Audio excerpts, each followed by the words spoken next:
வணக்கம் அன்பான சொந்தங்களே. நறுக்கென்று 4 வார்த்தை உங்களுடன் நகுலா சிவநாதன். இன்று நாங்கள் பேச போற விடயம் என்னென்றால், இந்த மன உளைச்சல், மன அழுத்தம் ஏன் வருகுது?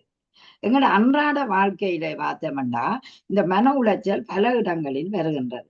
ஒன்று, நோய் வந்தால் எங்களுக்கு ஒரு மன உளைச்சல் வருகிறது. அடுத்தது, எங்களால ஒன்றும் செய்ய முடியாத ஒரு சூழல் வரும்போது எங்களுக்கு மன அழுத்தம் உருவாகக்கூடிய தாக இருக்கிறது. அடுத்தது பாருங்க, நேரத்துக்கு நாங்க செய்ய முடியாத ஒரு சூழல் எங்களுக்கு அமையும் என்றால் அங்கேயும் எங்களால சில நேரம் அந்த குறிப்பிட்ட நேரத்துக்கு செய்ய முடிய வேண்டும், ஒரு மன உளைச்சல். இனி பிள்ளைகளுக்கு உரிய நேரங்களில உதவி செய்யவில்லையே என்று நினைச்சாலும் அது ஒரு மன உளைச்சலை தரும். இப்படி பார்த்தோம்னா பல விடயங்களில இந்த மன உளைச்சல் உருவாகி கொண்டு போகுது. இந்த மன உளைச்சலுக்கு யார் காரணம்? நீங்கள் தானே காரணம். யாதும் ஊரே யாவரும் கேளீர், தீதின் நன்றும் பிறர் தர வாராண்டு. எங்களுக்குள்ளதான் எல்லாம் இருக்குது. எப்படி பார்க்கிறோம்டா, ஒரு சின்ன விடயத்தையும் பூதாகாரமாக படுத்துவோம்.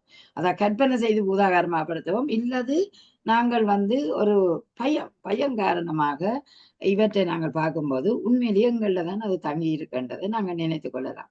அப்ப இப்படி மன உளைச்சல் வரைகள்ல விஞ்ஞானிகளும் சொல்லுகிறார்கள், மனதை முதல் அமைதியாக வச்சிருக்க நாங்க பழக வேண்டும்.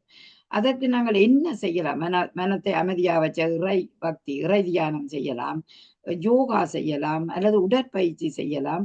இப்படி போன்ற விடயங்கள் செய்யும்போது எங்களுக்கு மனம் ஒரு ரிலாக்ஸ் ஆக மாறக்கூடிய நிலை வரும். அதாவது ஒரு மனம் சாதாரண நிலைக்கு, அதாவது அமைதியான நிலைக்கு வரும். அதன் பின்னர் நாங்கள் எடுக்கிற இந்த விடயத்தையும் சரியாக செய்யக்கூடிய நிலை வரும். அப்ப அதை எடுக்காத காரணம்தான் எங்களுக்கு இப்படியான சூழல் வருகிறது என்பதை நீங்க உணர்ந்து கொள்ளலாம். அப்ப இந்த மன உளைச்சல் பல காரணங்களுக்காக வரலாம். காரணத்தை நாங்கள் கண்டுபிடிக்க வேணும். கண்டுபிடிச்சு அதை தீர்க்கக்கூடிய முறையை நாங்க இப்ப சதா நோயால வருந்தி கொண்டிருக்கிறோம்னா என்ன செய்யறோம்? வந்த நோயை மாற்ற முடியாது. டயபெட்டிஸ் வரும், கொலஸ்ட்ரால் வரும், பிரஷர் வரும், இப்படி கனவேருக்கு வருத்தங்கள் இருக்கு. அப்ப அதால சதா எனக்கு வருத்தம் வருத்தம் என்று நினைத்து கொண்டிருந்தால் அதை அந்த அந்த நினைப்பு உங்களை இன்னும் கீழ் நோக்கி தள்ளிவிடும்.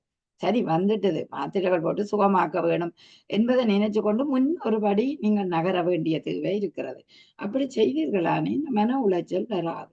மன உளைச்சலை தவிர்க்கிறதுக்கு நீங்கள் ஒரு நல்ல பொழுதுபோக்கு, புத்தகங்கள் வடிவா வாசிக்கணும், மன அமைதியாக இருக்கணும். இப்படி இருந்தீங்கன்னா இந்த உளைச்சல்ல இருந்து நீங்க தப்பித்துக் கொள்ளலாம். இப்ப நீங்க மன உளைச்சலா இருந்தா பிள்ளைகளுக்கு உதவி செய்ய முடியாத ஒரு சூழல் வந்துவிடும். உங்களோட பிள்ளைகள் கூட சினப்படக்கூடிய நிலைக்கு வந்துடும்.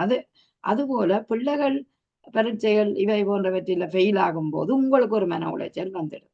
இப்படி பலவிதமாக இந்த மன உளைச்சல் வந்தாலும் மனதை திடம்பட வைத்திருக்க வேணும். சிலர் கற்பனையால ஏதோ ஒன்று நடக்காத ஒன்றை கற்பனை செய்கிறார்.